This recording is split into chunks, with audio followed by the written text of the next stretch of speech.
Welcome. I'm Sebastian Mahfood, and you're listening to WCAT Radio, the on-air wing of En Route Books and Media, bringing you the dulcet sounds of Catholic wisdom. Lay up for yourselves treasures in heaven, where neither moth nor rust consumes, and where thieves do not break in and steal. For where your treasure is, there will your heart be also. Greetings, everyone, and welcome to True Wealth. I'm Dave Basconi, and here with me is Maria Smith. Good morning, Maria. How are you today? Good morning, Dave. How are you doing? I'm doing well. I'm doing well also. It's a little warmer out there, and I'm thinking that's a good sign for things to come.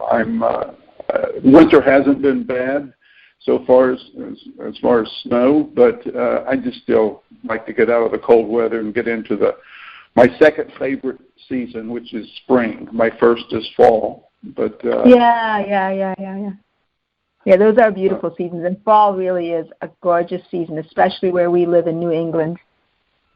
Yeah, and I think also I've been self-employed for many years. The fall was a period of rest because my season was over. The spring was very busy and hectic, and it's almost like, I think, if you live by farming, the spring is very busy. You got to get the fields plowed and the seed in the ground and everything. And the fall is after the harvest. You can relax a little bit. Got a little while before you got to deal with winter. But I just find that flow or that rhythm for me to be so good. Is spring is busy, get it done. Manage the summer based on whatever comes your way, and then just that fall, a period of rest, and then, like I said, kind of recollect your thoughts and get ready for winter and plan the next year. Yeah. There's a great rhythm to the natural world, to the natural process, and just what you said, with the spring and the summer and the fall. Yeah. Yeah. Okay. Well, we were talking just before the show, and I mentioned something I heard at yesterday's Mass. So if you want, we can kind of get started here. Yeah. Sure, that would be great. Okay. Yesterday, we saw a video from Archbishop Blair. It was for the annual appeal, but he also tied the readings into his message. The first reading yesterday was from Genesis, and it was about the serpent deceiving Eve to eat the forbidden fruit. And that was the devil's first success in separating man from God. Then the gospel spoke about Jesus being tempted in the desert after fasting for 40 days. Now, Archbishop Blair, and this really caught my attention because I thought he did a nice job of bringing it into the modern world. He said that our personal misery and our collective misery comes from believing the lies of the devil. Satan is the source of our problems today, just as he has been the source of misery and suffering throughout history. However, and I'll ask you this, how many people do you think make that connection today, Maria?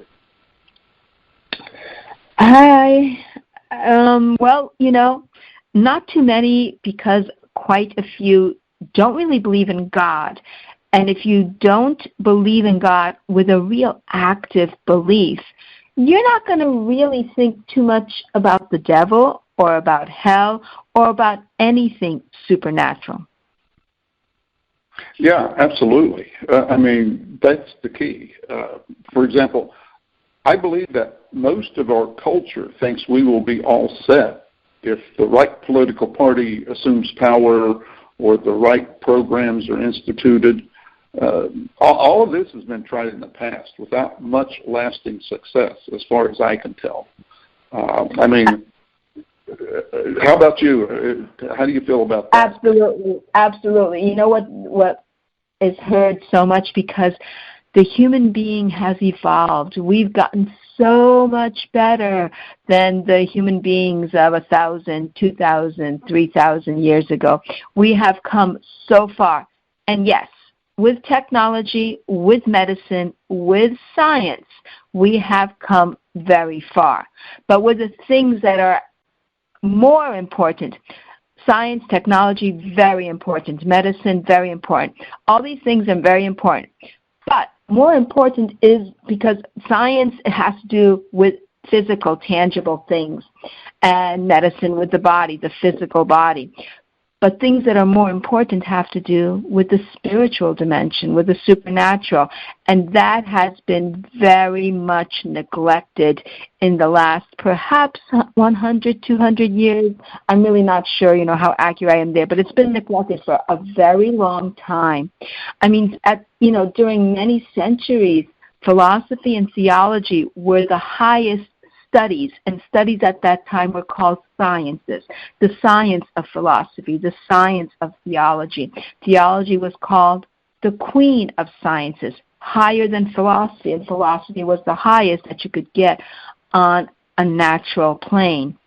So yeah, we really are deluding ourselves, because the human person is in many ways doing the same or worse than we were before. There are more people who are confused. So much information and knowledge has not made us happier. I think it's caused us more confusion and unhappiness. Yeah, for sure. And you hit on it when you mentioned philosophy. I think, let's go back 2,500 years and to our three friends, Socrates, Plato, and Aristotle. Those men lived about 2,500 years ago, and well before Christ. We're still using their principles of philosophy in today's discussion. So I think the ancients, because they weren't distracted by all the technology and maybe by all the noise in their society, although I wasn't there, so I'm assuming you could find a quiet place if you really wanted to. You didn't have somebody's music blaring from the apartment next door. So I think they had much deeper insights into philosophy, and then when Christ came along, the development of Christianity, theology, the study of the divine. I mean, we had such great, brilliant minds, and I guess maybe one of the first ones was St. Augustine. So this business of we're smarter than everybody that came before us, I don't think so. Depends on the topic. I mean, maybe if you gave Socrates an iPhone and asked him to use it, you could probably run circles around him. But when it got into philosophical debates, I don't think many of us would stand a chance against someone like him. Right. And I think we have, as a culture, a society, have lost the use of concentration. We really can't concentrate or focus on a topic for too long, basically. In the olden days, even in the 1800s in America, you would read books and they would have page after page after page of description. We don't stand for that now. We want things really quick. We want to see the picture right away. We have film, we have videos. We don't want to wait. Oh, that's actually really a very good point. We don't want to wait.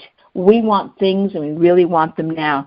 In 100 years ago, maybe 70 years ago, who knows? People knew you can't get things right away. People knew things are going to take time. If you want some information and you want a book, you're going to have to walk or take a drive to the library. You're not going to have it at your fingertips, and then you're going to get upset if it takes 5 seconds longer for the page to load. Mm-hmm. Oh yeah. No, we're spoiled for sure. Matter of fact, I was talking to someone that was versed in marketing, and he said in today's society, you have 8 seconds to get someone's attention. If your ad can't grab them in and get them to maybe take a little bit deeper look, in the first 8 seconds, you're done. And he was even talking about billboards along the highway. He goes, some of those billboards, they're just all wrong. He goes, there's too much information. He goes, someone driving, and let's say they're in a place where it's safe to glance at the billboard. He goes, once again, if there's too much information on there, you spend all that money and no one's really getting anything out of it. He goes, the billboards, along with everything else from a marketing standpoint, has to be quick and easy for the consumer to absorb. And like he said, 8 seconds is the kind of a time period they use for it to be effective. And then I read something about, which ties into this, a goldfish has a longer attention span than most people. Have you ever seen a goldfish? Have you ever seen a goldfish swim to the side of the bowl and just kind of stand there, or just kind of stay there and just float and looks like he's gazing out? Well, trust me, that goldfish has a longer attention span at whatever they're looking at than most people. Yeah. So. I don't think the human person's capacity for information has increased all that much. I think the information that we used to get back 70, 100, 200 years ago was information that could be processed. People had time to process it. If you are walking, you can process what's going on with this house or this street. If you're driving, your mind is getting so much information per second that you just can't process everything. Even though, your eyes have seen what you're driving quickly past, you don't really have time to process all that. So that's what's the problem right now, is all this information. And I mean, I'm certainly affected by it too, because, if I'm watching a YouTube video and I don't like it within the first few minutes, I'll go and watch something else because I have that choice. And because there's really so many videos, I just can't spend that amount of time watching something that is not going to be valuable enough for me. Yeah. And the other thing is, I've always thought of this, if someone argues that we're smarter than the people from many centuries ago, I don't think so, because the brain is essentially the same brain. Again, let's go back to 2,500 years ago. Were their brains any smaller or less efficient or less effective? What counts is how you use it. If you're going to veg out and, deal with a bunch of nonsense that really doesn't take you to a deeper place, I don't think you're any smarter. Just you may have more data at your fingertips. You might be able to name a bunch of things in the world of movies or sports or something like that, but I don't know.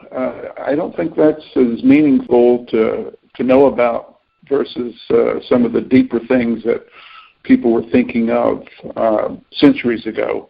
One of the things that I think keeps people grounded and very smart is if you have to survive. So if you're living in a part of the world where you can't make too many mistakes because Mother Nature is not going to allow you to survive. There's a saying that God always forgives, man sometimes forgives, but Mother Nature never forgives. So if you're living in a part of the world where your crop has to come in so you have food, or you hunt, or just whatever, the elements, you're always focused on the important things. You don't have time to get off onto trivial things.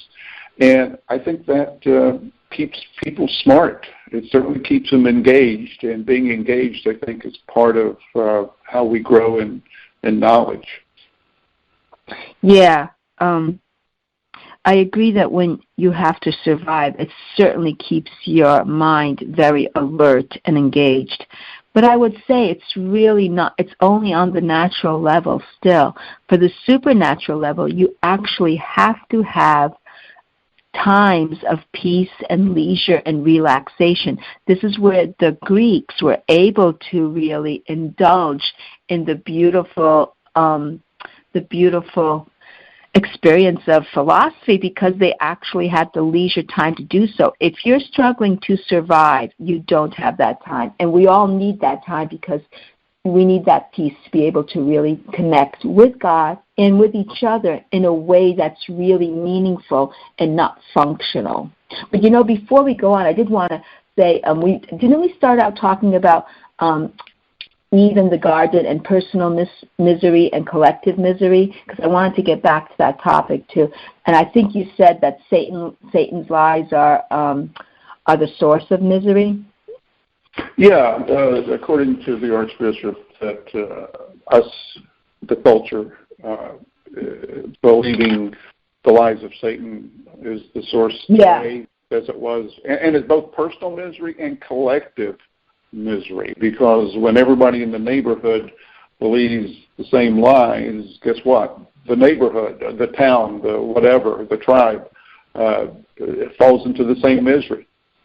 Yeah, I like that. I wanted to touch on that, because I think that you've hit some really good points there with the personal misery and the collective misery coming from lies that Satan tells us, or that we get from other people, or even that are in our own hearts from our own original sin, from our own stains of sin, of personal sin, of whatever. And there's a lot of lies going on right now. Oh my goodness gracious. We know that the mainstream media is full of lies, whether it's newspapers or TV, they're full of lies, and they try to tell us things like, oh, if you have, to be happy, you can have your college all paid for, you can have everything paid for, you're going to be happy. I mean, that's a lie that unfortunately some people still, they buy. I mean, to us, doing this show, I'm sure that we think like, really? That's absurd. But there are people who are buying this lie. And then there's other things that Christian people, religious people, Catholic people buy, which is a lie. I mean, the devil will try any single way to get us to be miserable. And for people who will not fall for evil things or absurd things, he'll make us fall for things like, if we don't have a perfect family life, there's something wrong. We need to pray more, and that's what's going to bring us happy. We can't be happy until everything is perfect in our life, with our relationship with God and our relationship with each other and our loved ones' health. So those are lies too, because really this world is a battlefield, it's a combat zone, it's a test, it's a challenge, it's a pilgrimage. It is not our forever homeland. And that's a lie if we think that we really have to be happy here, whether it's with a career or whether it's with possessions or belongings or fame or anything like that. Those things are lies, and so many of us, religious as well as non-religious, fall for those lies. Yeah, for sure. And as you were speaking there, I was thinking that Satan goes after people or Catholics or people of faith differently. If you're already on board with him, he doesn't have to waste time on you. I've read accounts of people that as they grew in faith, they were tempted more and more. And the explanation given either by them or by some priest to help them understand what was going on is that, hey, the devil is about to lose you. You're starting to come over to the light side. You've been on the dark side, which you didn't have to worry about you, but now you're starting to move toward the side of righteousness. And so he's going to make a last-ditch effort to keep you. And that's why all the temptations. I thought that made a lot of sense, because I've read that from a lot of people that have, gone from being an atheist or an agnostic to one of deep faith.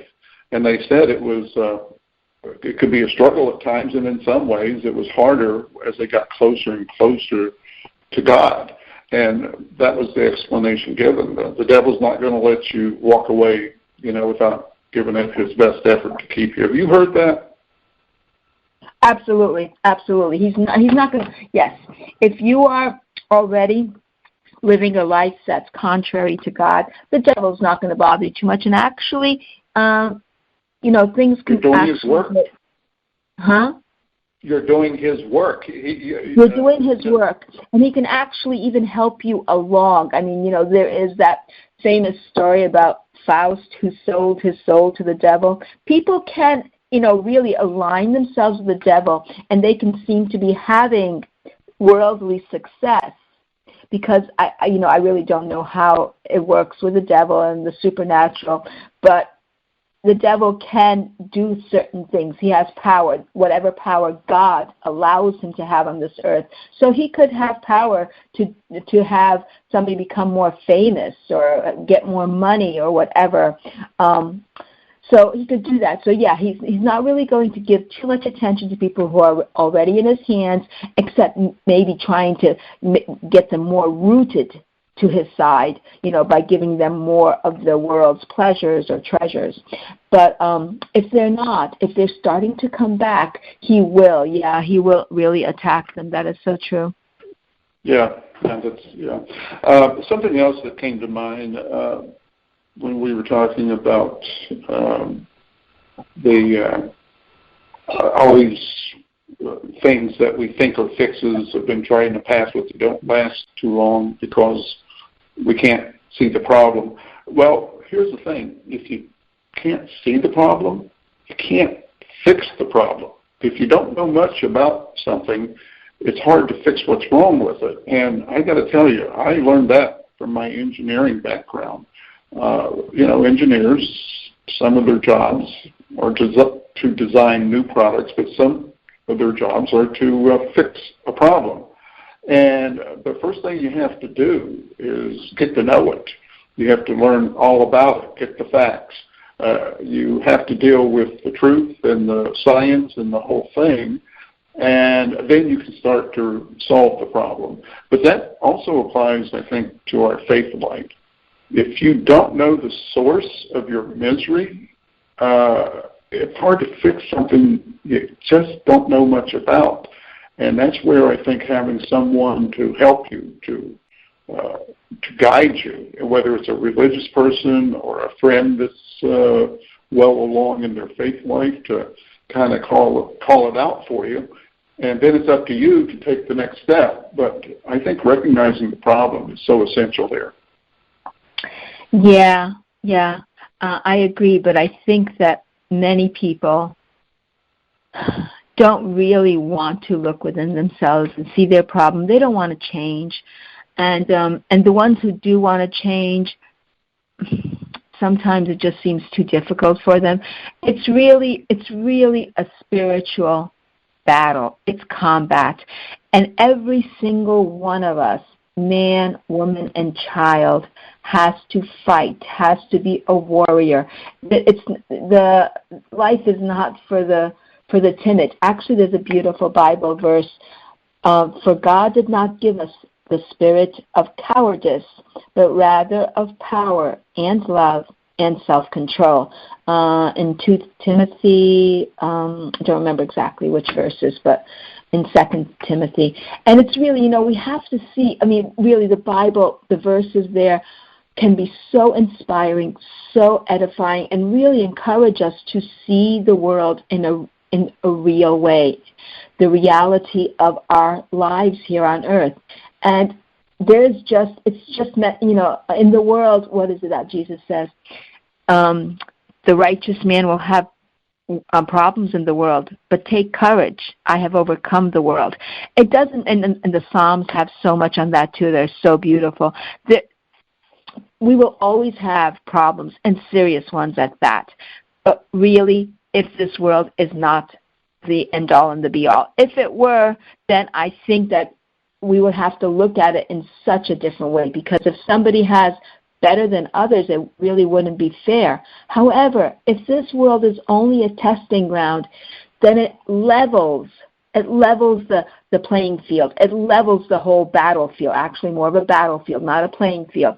It levels the battlefield because no matter what you are or are not given, have or have not received at birth, it doesn't matter, because your goal is to get to heaven. And if you have received very little, let's say you're born handicapped and you've received very little of the gifts, your goal is still the same thing. You're born without legs. Your goal is still the same thing, to get to heaven. If you're born with major talents, major intelligence, major looks, you're born into a wealthy family, your goal is still to get to heaven. And if you look at it that way, perhaps the person who's born handicapped actually has a better chance, I think, that's what I personally believe, a better chance of getting to heaven than the person who's given so much, because they are much more apt to be arrogant. Of course, the person who has less is apt to be bitter. But the person who has too much is apt to not turn to God because they think they can handle it all themselves. So if you look at it that way, then the battlefield is really level, or tending towards the have-nots, so the ones that have less. Because there's a gauge there. There's a midline, and people fall below it, and other people fall above it. Because some people do have more talents, more gifts, an easier life or a better life than others. Wow, that was a really excellent point, the way you presented that. It doesn't matter what you're born with or without. The goal is the same. And, as you said, someone who has very little may have a better chance at achieving the goal because they may see what needs to be done in a different light. They're not distracted as the person that has so many things, so many, in quotes, good things that the earth or this world has to offer. Also, it brought to mind something I read years ago, talking about the very same thing.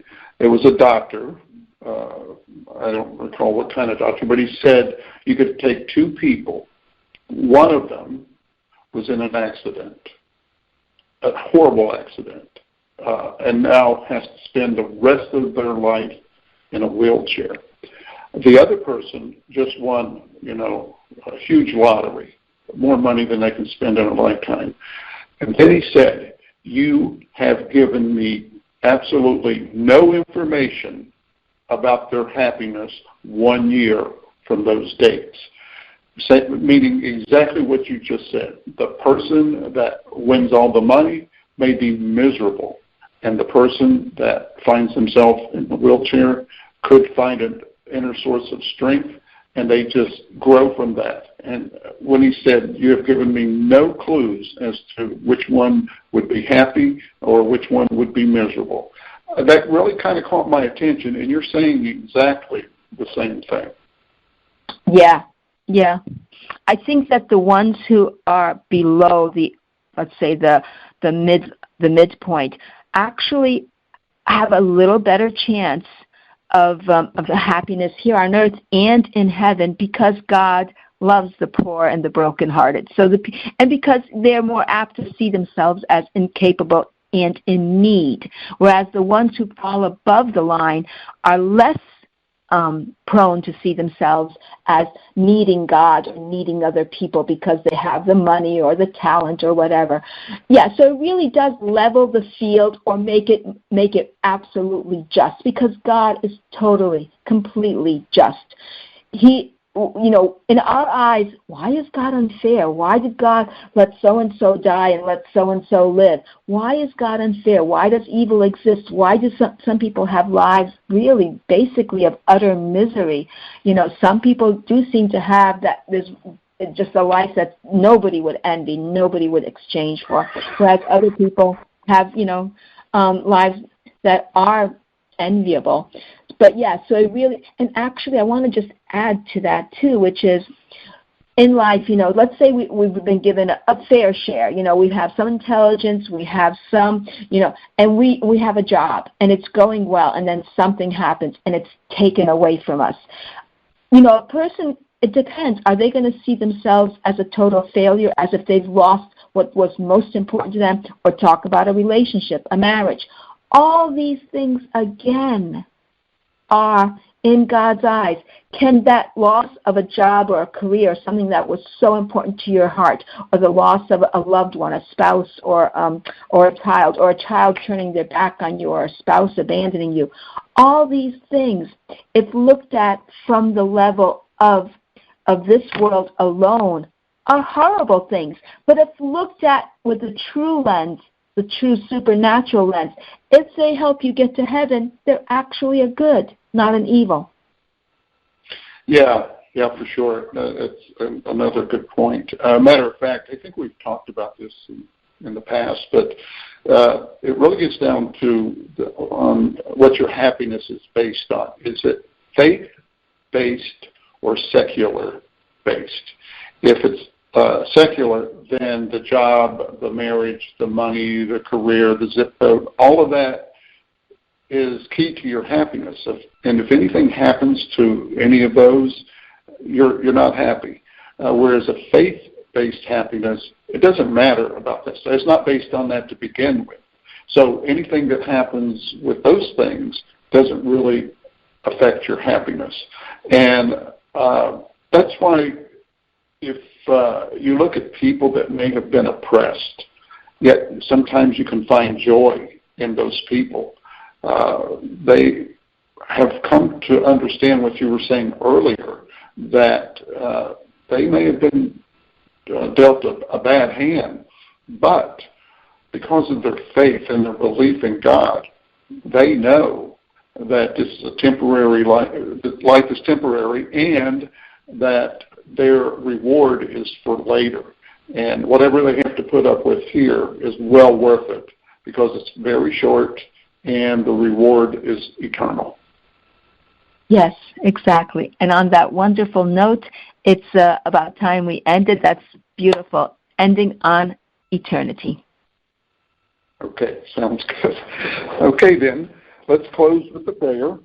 Hail Mary, full of grace, the Lord is with thee. Blessed art thou amongst women, and blessed is the fruit of thy womb, Jesus. Holy Mary, Mother of God, pray for us sinners, now and at the hour of our death. Amen. Amen. Take care, Maria. Have a great week. You too, Dave. Bye-bye. God bless everybody. Hello, God's beloved. I'm Annabelle Mosley, author, professor of theology, and host of Then Sings My Soul and Destination Sainthood on WCAT Radio. I invite you to listen in and find inspiration along this sacred journey we're traveling together to make our lives a masterpiece and, with God's grace, become saints. Join me, Annabelle Mosley, for Then Sings My Soul and Destination Sainthood on WCAT Radio. God bless you. Remember, you're never alone. God is always with you.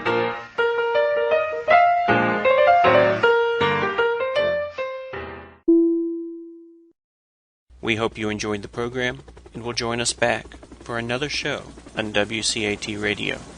This is Sebastian Mahfood. Good day.